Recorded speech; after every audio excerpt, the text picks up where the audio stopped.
Jangan lupa like, komen, dan subscribe channel YouTube TVRI Bengkulu dan nyalakan lonceng notifikasinya. Oke pemirsa, kita lanjutkan lagi obrolan pagi ini bersama Bang Hendra alias Bang Gondrong nih, dengan selaku pramuwisata yang ada di Bengkulu juga nih Bang. Bang, tema kita kan lika-liku pramuwisata nih gitu kan.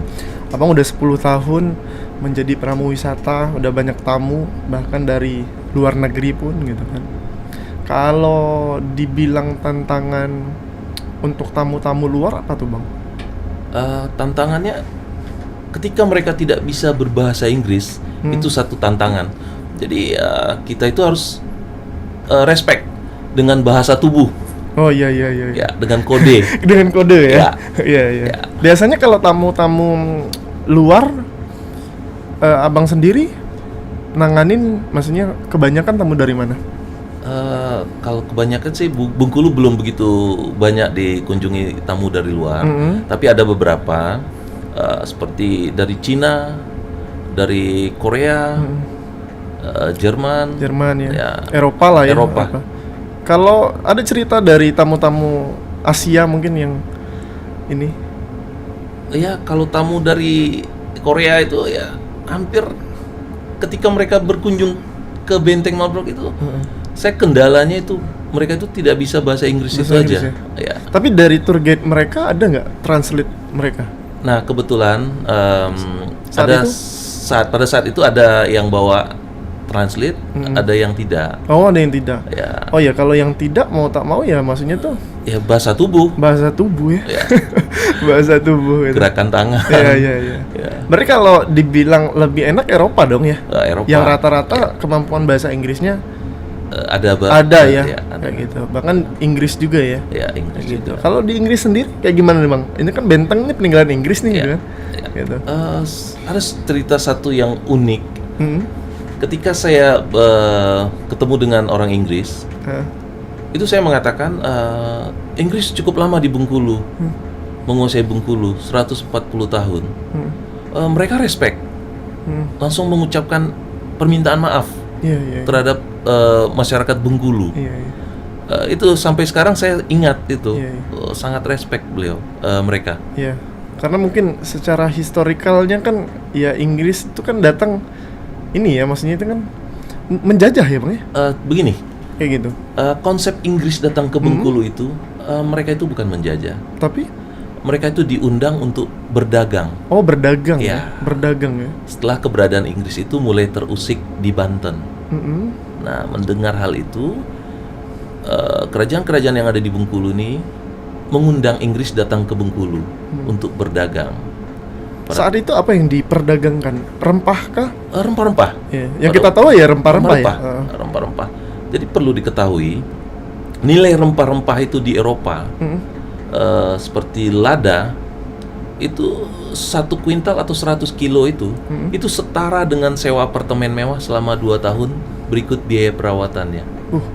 Segitunya ya? Ya.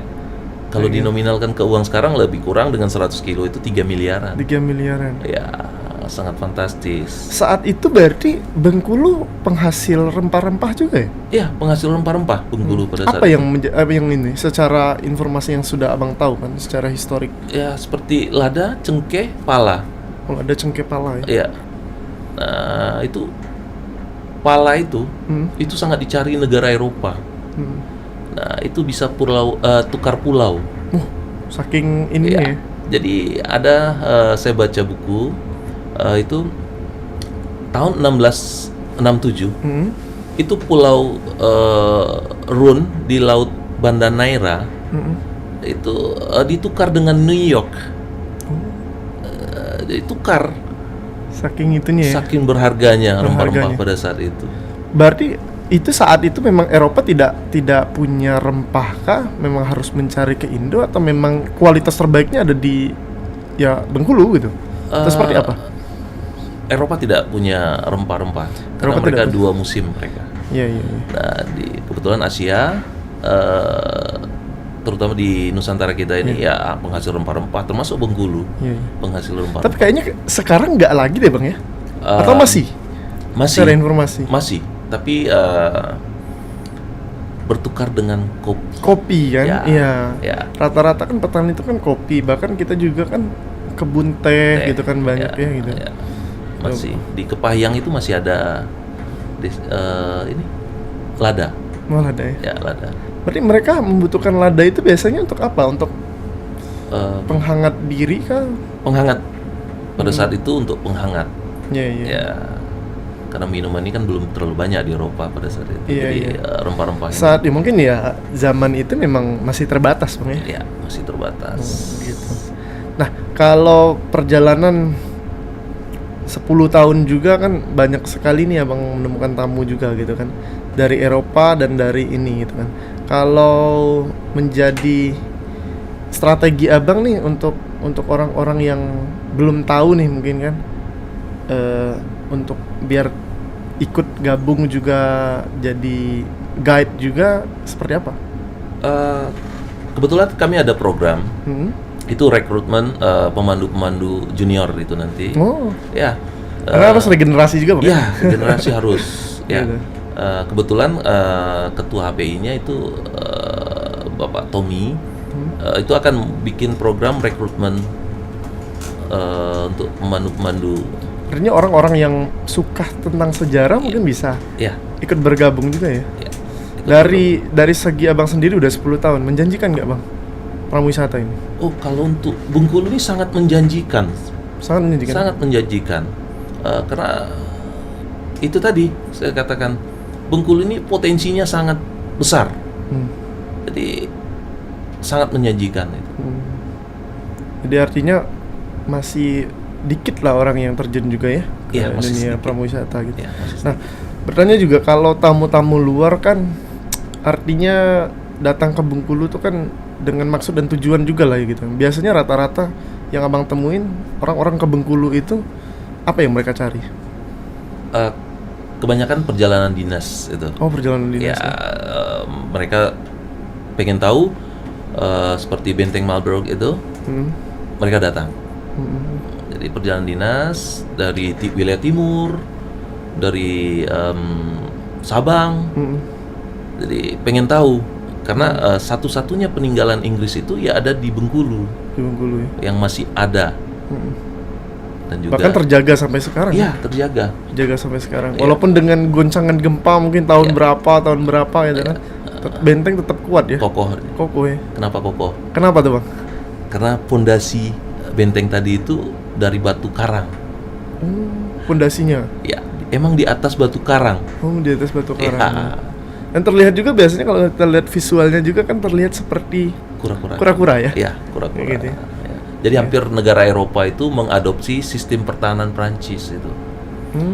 Jadi Bapak Benteng Dunia ini yang kita kenal dengan Sebastian Lefred de Vauban. Makanya Bapak Benteng Dunia itu Vauban namanya. Termasuklah juga benteng kita juga ya. Ya, Kayak gitu. desain. Secara histori benteng itu tahun berapa, Bang? Benteng Marlborough itu dibangun tahun 1714 sampai 1741 dan juga benteng kedua yang dibangun Inggris di Bengkulu. Oh, benteng pertamanya? Lebih kurang 2 km arah timur itu namanya Benteng York, Fort York. Fort York. Ya, Berarti masih di dalam kota juga? dalam kota. Kalau kita perakirakan itu di dekat Pasar Bengkulu itu. Oh. Kota Tua. Kota Tua. Ya. Oh. Tapi secara bangunan masih ada? Sengaja dihancurkan Kenapa? Ada histori kah? karena tidak memungkinkan di satu wilayah ada 2 benteng pertahanan. Oh. Dan juga di Benteng York itu lebih dari separuh pasukan Inggris itu meninggal bukan karena perang, karena penyakit. Penyakit. Saat itu apa? Yang Malaria. Oh, malaria. Malaria. Jadi makanya Joseph Collet minta izin ke kerajaan Inggris untuk memindahkan ke posisi Benteng Marlborough sekarang ini. Jadi Inggris datang ke Bengkulu itu tahun 1665. 1665. 85. 85 ya. Ya, 1685. Dan benteng sampai selesai tadi 17 berapa? 41. 41 ya. Ya. Jadi Cukup lama ya, Bang ya? Gitu Sangat ya? lama. Gitu. Dan saat itu juga berarti fungsinya benteng sendiri apa tuh? Untuk Pertahanan. pengepul barang rempah-rempah. Oh. Jadi pusatnya di Bengkulu. Pusatnya di Ya, Bengkulu. yang seperti rempah-rempah dari Lampung, Krui, Ya. itu di Bengkulu dikumpulkan. Dikumpulkan. Termasuk dari Muko-Muko itu di Bengkulu. Artinya kapal-kapal besarnya Inggris pun mampirnya ke Bengkulu dong? Iya. Kayak gitu? Di Bengkulu. Gitu. Oh, artinya potensinya besar sekali ya sebenarnya gitu. Ya. Dan kita orang Bengkulu harusnya bangga sekali kan? Sangat bangga sekali. Gitu ya. Karena satu-satunya peninggalan Inggris terbesar se-Asia Tenggara dan yang masih utuh. Oh, sampai sekarang juga ya. Ya alhamdulillah. Sekarang kita bersyukur nih. Hmm. Kita tidak ke Jambi lagi untuk bersurat itu. Jadi sekarang Bengkulu udah punya itu Balai Pelestarian Kebudayaan wilayah 7. Wilayah 7 ya. Ya, Gitu. Dan terlihat juga masih apa ya? Dari bentukannya masih asli semua ya. ya hampir Bahkan meriam-meriamnya itu asli juga. asli meriamnya. Oke, gitu. Baik, dilanjutkan nanti ya, Bang. Ya. Obrolan kita nanti tentang bagaimana kisah suka dukanya juga lah gitu ya dari Bang Hendra sendiri. Untuk para pemirsa jangan kemana-mana, tetap di Opini Obrolan Pagi.